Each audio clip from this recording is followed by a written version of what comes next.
Hi guys, welcome to my channel S study point. मैं शालिनी शर्मा।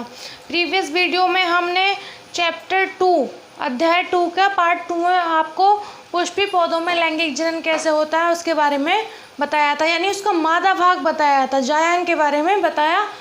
आज हमारा थर्ड चैप्टर है मानव जनन। मानव जनन यानी कि ह्यूमन रिप्रोडक्शन।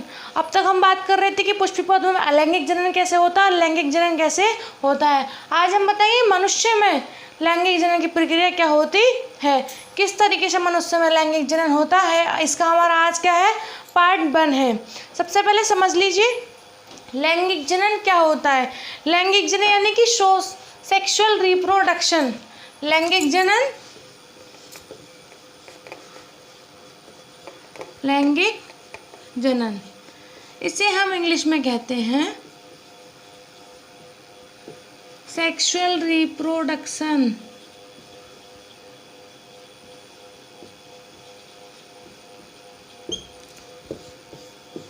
सबसे पहले बात करते हैं कि लैंगिक जनन क्या होता है।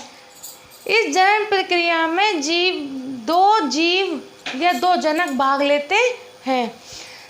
इस जनन प्रक्रिया में दो जीव या जनक भाग लेते हैं और आपस में संलयित होकर क्या बनाते हैं, एक भ्रूण बनाते हैं, जाइगोट बनाते हैं। जाइगोट से क्या बनता है, भ्रूण बनता है और भ्रूण फिर विकसित होकर एक नई संतान बनाता है। यही प्रक्रिया क्या कहलाती है, हमारी लैंगिक जनन कहलाती है। इसमें अर्धसूत्री विभाजन होता है, इसमें अर्धसूत्री विभाजन होता है और निषेचन की प्रक्रिया होती है। निषेचन यानी कि फर्टिलाइजेशन की प्रक्रिया होती है। मनुष्य में लैंगिक जनन में क्रोमोसोम्स जो पाए जाते हैं, मनुष्य में 46 क्रोमोसोम्स पाए जाते हैं, फुल क्रोमोसोम्स पाए जाते हैं। यानी उसमें जो गुणसूत्रों की संख्या होती है वो पूरी होती है। लेकिन जब नर से नरयुग्मक बनता है, जब नर से नरयुग्मक और मादा से मादा युग्मक बनता है,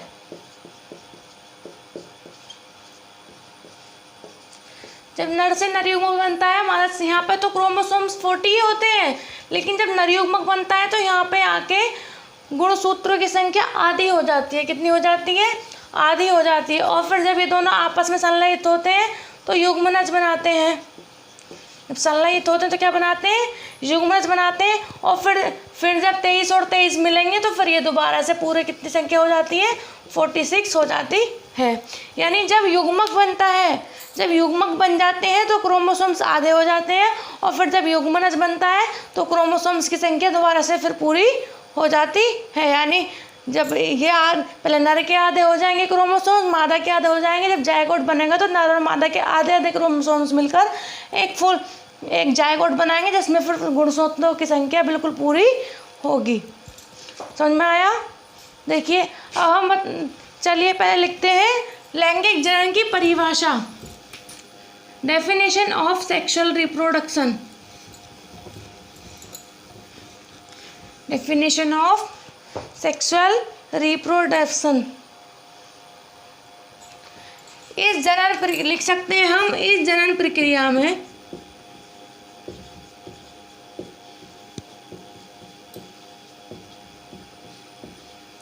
दो जीव,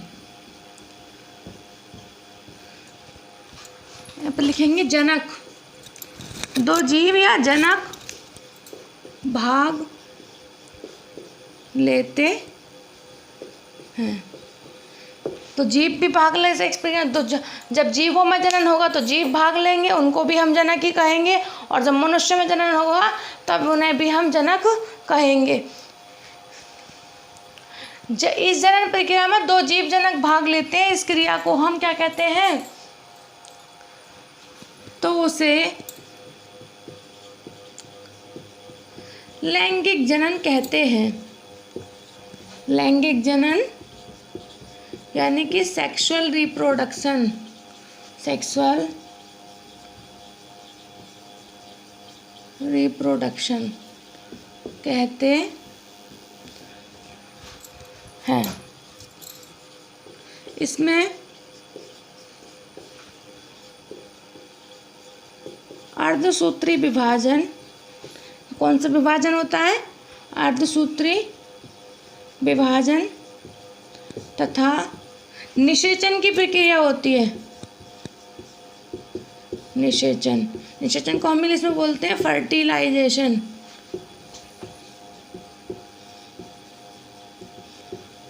निषेचन कहते हैं, इसमें अर्धसूत्री विभाजन तथा निषेचन की प्रक्रिया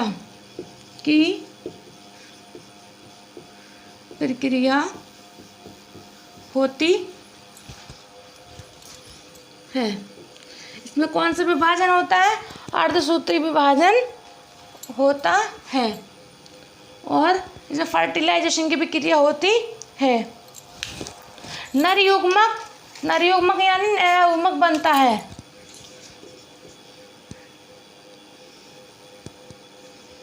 नर युग्मक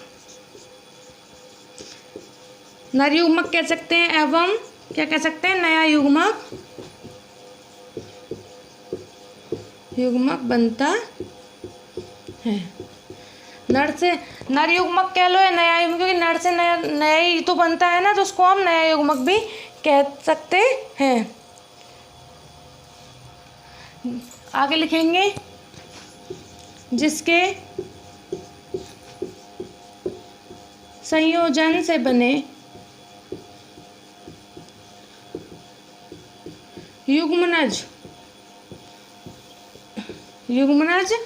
युग्मनज को बोलते हैं हम जाइगोट का निर्माण। युग्मनज से बने,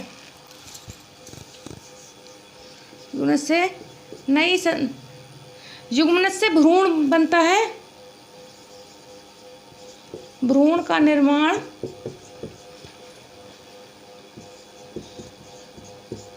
होता है तथा भ्रूण विकसित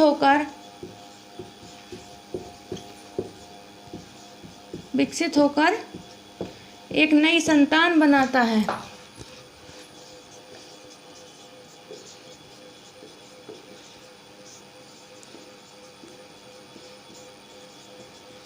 देखिए जाइगोट से क्या बनता है? भ्रूण। जाइगोट से भ्रूण बनता है, भ्रूण के द्वारा फिर क्या बनता है? एक नया जीव बनता है।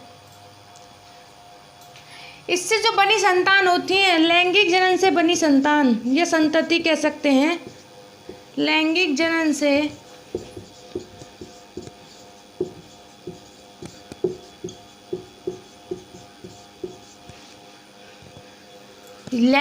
जो संतान बनती है, संतति बनती है,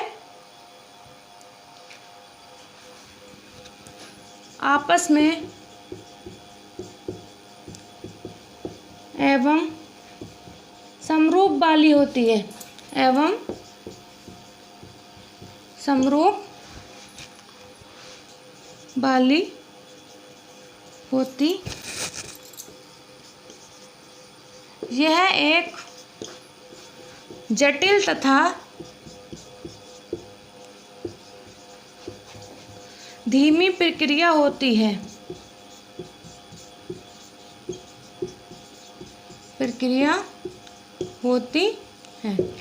यह एक जटिल तथा धीमी प्रक्रिया होती है। देखिए सेक्सुअल रिप्रोडक्शन क्या होता है? इस जनन प्रक्रिया में दो जीव जनक भाग लेते हैं तो उसे लैंगिक जनन कहते हैं। इसमें अर्धसूत्री विभाजन तथा निषेचन की प्रक्रिया होती है। नर युग्मक एवं नया युग्मक बनता है जिसके संयोजन से बने युग्मनज जाइगोट से भ्रूण का निर्माण होता है और भ्रूण विकसित होकर एक नई संतान बनाता है। लैंगिक जनन से बनी संतति आपस एवं समरूप वाली होती है। ये लिख सकते हैं जनकों से समरूप वाली होती है। यहाँ पे लिख सकते हैं हम आपस में एवं जनकों से समरूप वाली होती है। और यह एक जटिल तथा धीमी प्रक्रिया होती है। ये कैसी प्रक्रिया होती है? धीमी, और इसमें समय बहुत लगता है। इसमें बहुत अधिक समय लगता है।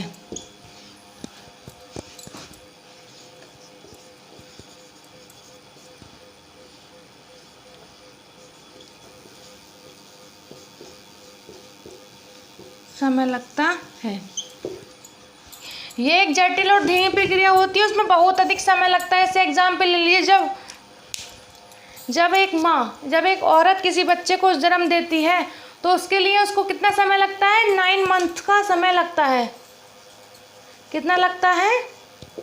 यानी भ्रूण को विकसित होने में पूरा 9 मंथ का समय लगता है, इसलिए इसको एक धीमी और जटिल प्रक्रिया कहा जाता है। ये था हमारी लैंगिक जनन की परिभाषा। आगे हम बताएंगे मानव जनन कैसे होता है। मानव जनन कैसे होता है, इसमें कौन कौन से अंग लैंगिक जनन में सहायक होते हैं। देखिए आगे,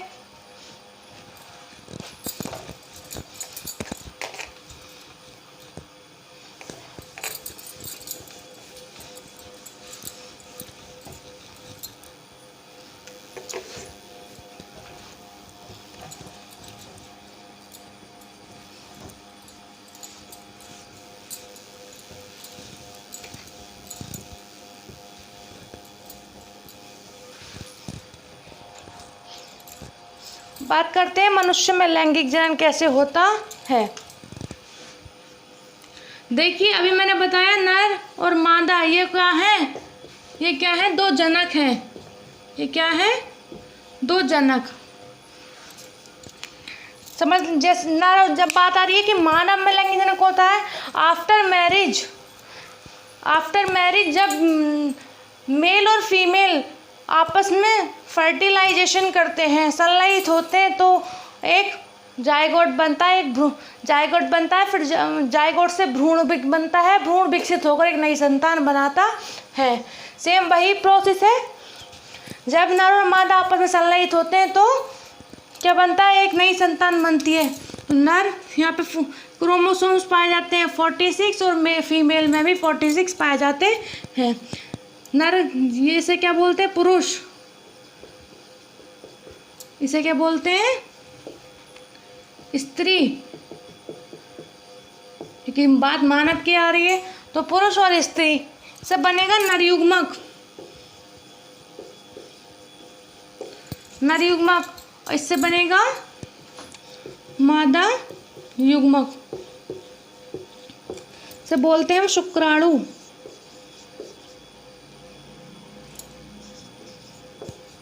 से बोलते हैं हम अंडाणु। इसे इंग्लिश में बोलते हैं स्पर्म, और इसे बोलते हैं ओवम। जब नर से नहीं होता है तो उसमें क्रोमोसोम्स की संख्या कितनी हो जाती है? आधी हो जाती है। कितनी हो जाती है? आधी हो जाती है। और जब ये दोनों आपस में संलयित होते हैं तो क्या बनता है? युग्मनज।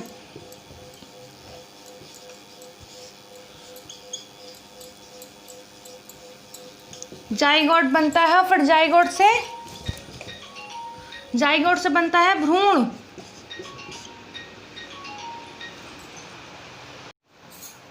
लेकिन नर से क्या बना? नरयुग्मक, जिसे बोलते हैं हम शुक्राणु या स्पर्म। और मादा से बनता है मादा युग्मक, जिसे क्या बोलते हैं हम?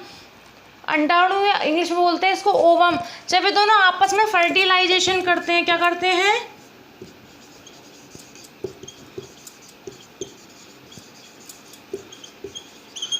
जब इनमें फर्टिलाइजेशन की प्रक्रिया होती है तो एक युग्मनज बनता है। युग्मनज यानी जाइगोट बनता है, और जाइगोट से फिर क्या बनता है? भ्रूण बनता है। जब फिर भ्रूण विकसित होता है तो क्या बनता है? नई संतान। इसमें क्रोमोसोम्स पूरे होते हैं, नर में भी मादा में भी पूरे होते हैं। जब युग्मक बनते हैं तो क्रोमोसोम्स की संख्या कितनी हो जाती है? आधी हो जाती है। और इसमें कौन सा विभाजन होता है? अर्धसूत्री विभाजन।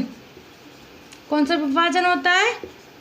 अर्धसूत्री विभाजन। अर्धसूत्री विभाजन होता है। फिर जब ये दोनों जब फर्टिलाइजेशन होता है, जब प्रक्रिया होती है तो युग्मनज बनता है। फिर यहाँ पे जाके हमारे क्रोमोसोम्स पूरे हो जाते हैं, यानी आधे क्रोमोसोम्स नर के जोड़ते हैं, आधे मादा के जोड़ते हैं। और जब नई संतान बनती है उसमें कुछ गुण नर के पाए जाते हैं और कुछ गुण मादा के पाए जाते हैं। समझ में आया? ये तो था कि लैंगिक जनन किस प्रकार से होता है। अब बताएं जो मानव में है, मनुष्य में 3 प्रकार से मनुष्य, मानव में या मनुष्य लिख सकते हैं। मनुष्य में 3 प्रकार से लैंगिक जनन की प्रक्रिया होती है। 3 प्रकार से लैंगिक जनन होता है। लैंगिक जनन होता है। वो कौन कौन सी 3 प्रक्रियाएं हैं, चलिए हम आपको बताते हैं। इसमें 3 मेथड द्वारा सेक्सुअल रिप्रोडक्शन होता है। नंबर 1 है निषेचन पूर्व घटना। निषेचन पूर्व घटना, दूसरा है निषेचन और तीसरा है निषेचन पश्चात घटना। हम बताएं निषेचन पूर्व घटना में क्या होता है, फिर निषेचन में क्या होता है, और थर्ड है निषेचन पश्चात घटना में क्या होता है।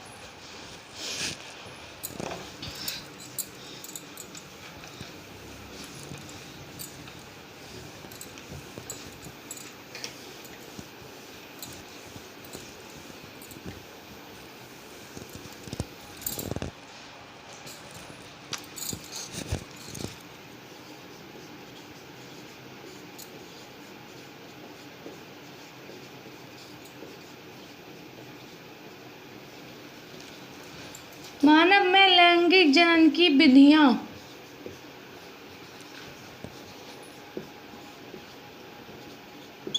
इसमें 3 विधियां होती हैं।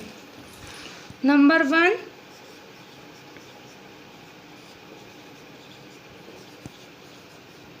निषेचन पूर्व घटना।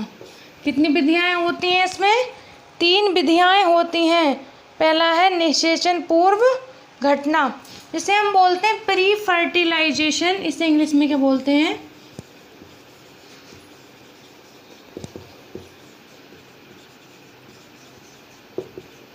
Pre fertilisation event. निषेचन पूर्व घटना को हम इंग्लिश में बोलते हैं प्री फर्टिलाइजेशन इवेंट। और दूसरा है हमारा निषेचन। दूसरी प्रक्रिया क्या है हमारी? निषेचन। इसे बोलते हैं हम फर्टिलाइजेशन।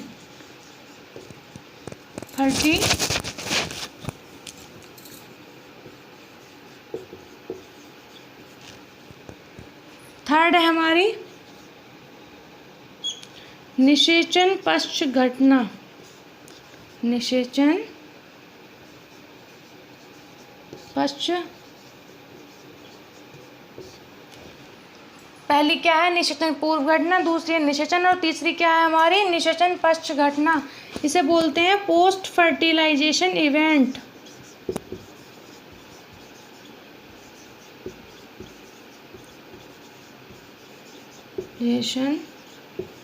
इवेंट। इसमें मानव में लैंगिक जनन की 3 विधियां होती हैं। कौन कौन सी होती हैं? पहला है निषेचन पूर्व घटना, प्री फर्टिलाइजेशन इवेंट, दूसरा है निषेचन यानी कि फर्टिलाइजेशन, तीसरा है निषेचन पश्चात घटना यानी कि पोस्ट फर्टिलाइजेशन इवेंट। अब सबसे पहला आइडिया हमारा निषेचन पूर्व घटना क्या होती है, इसके बारे में हम तुम्हें बताएंगे।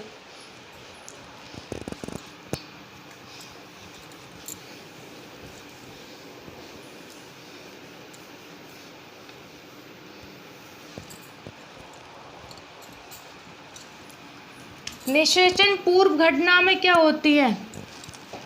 निषेचन पूर्व घटना वह घटना होती है जिसमें निषेचन से पहले होने वाले कार्य को हम निषेचन पूर्व घटना कहते हैं। यानी इसमें युग्मक बनता है। इसमें क्या बनता है? युग्मक बनता है।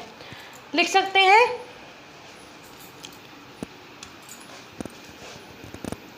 इसमें नर के द्वारा, इसमें युग्मक बनता है। युग्मक का निर्माण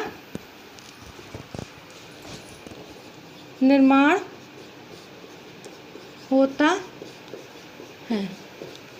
इसमें युग्मक का निर्माण होता है। और निषेचन पूर्व जो घटना है वो 2 प्रकार से होती है। ये कितने प्रकार से होती है?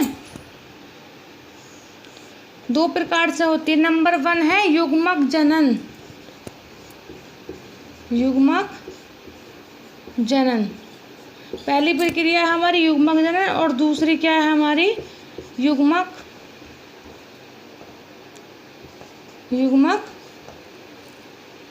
ये ऐसे समझिए। इसमें 2 प्रक्रियाएं होती हैं।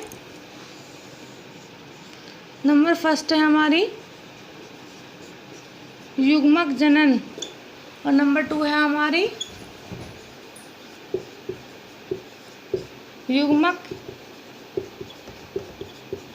स्थानांतरण। निषेचन पूर्व घटना में कितनी प्रक्रियाएं होती हैं? 2 प्रक्रियाएं होती हैं। पहला है हमारी युग्मक जनन, इसे हम बोलते हैं गैमेटोजेनेसिस।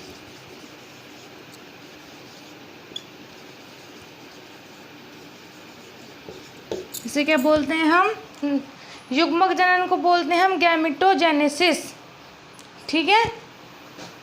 तो जब युग्मक जनन में क्या होता है, यानी युग्मकों का निर्माण होना, युग्मकों का निर्माण होना ही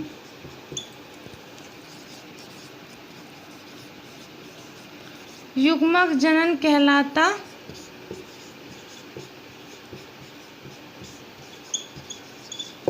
युग्मकों का निर्माण होना ही क्या कहलाता है? युग्मक जनन कहलाता है।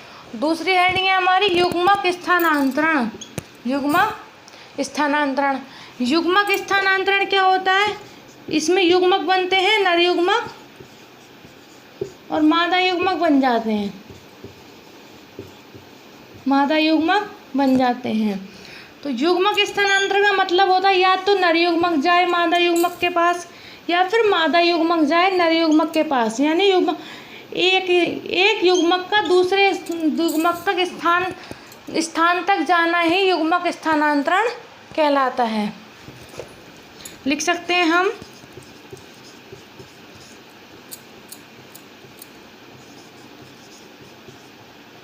युग्मकों का एक स्थान से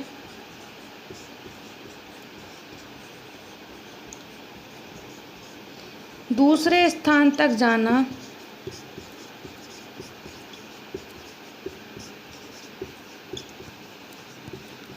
युग्मक स्थानांतरण कहलाता है।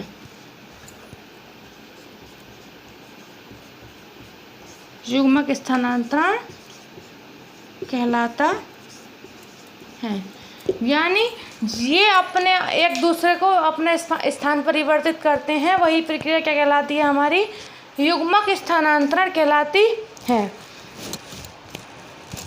अब फर्स्ट हेडिंग में बात करते हैं कि युग्मक जनन कितने प्रकार से होता है। अब क्या बात करते हैं? ये जो युग्मक जनन है ये भी 2 प्रकार से होता है। युग्मक जनन भी कितने प्रकार से होता है? 2 प्रकार से होता है। नंबर 1 है, ये हेडिंग है शुक्राणु जनन। शुक्राणु जनन, इसे इंग्लिश में बोलते हैं स्पर्मेटोजेनेसिस।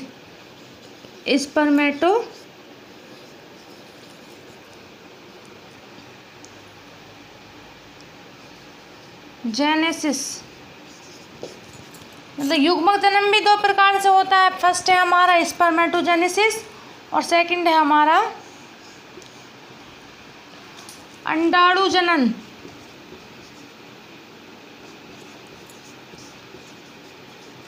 इसे बोलते हैं oogenesis।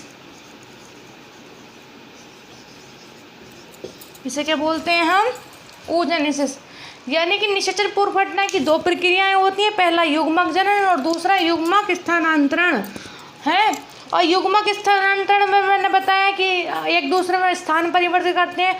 युग्मक जनन की भी 2 विधियां होती हैं, पहला है शुक्राणु जनन और दूसरा है हमारा अंडाणु जनन, जिसे बोलते हैं हम। इसमें शुक्राणु का निर्माण होता है, नर युग्मक इसमें क्या बनता है? नर युग्मक यानी शुक्राणु क्या बनता है? शुक्राणु। इसे इंग्लिश में बोलते हैं स्पर्म। यही प्रक्रिया क्या कहलाती है? हमारी स्पर्मेटोजेनेसिस कहलाती है। और इसमें अंड कोशिका का निर्माण होता है, मादा युग्मक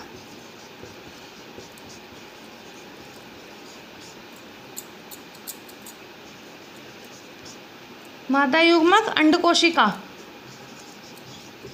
में किसका निर्माण होता है? मादा युग्मक अंड कोशिका का निर्माण होता है। इसे बोलते हैं हम ओवम। या अंडाणु लिख सकते हैं हम यहाँ पे।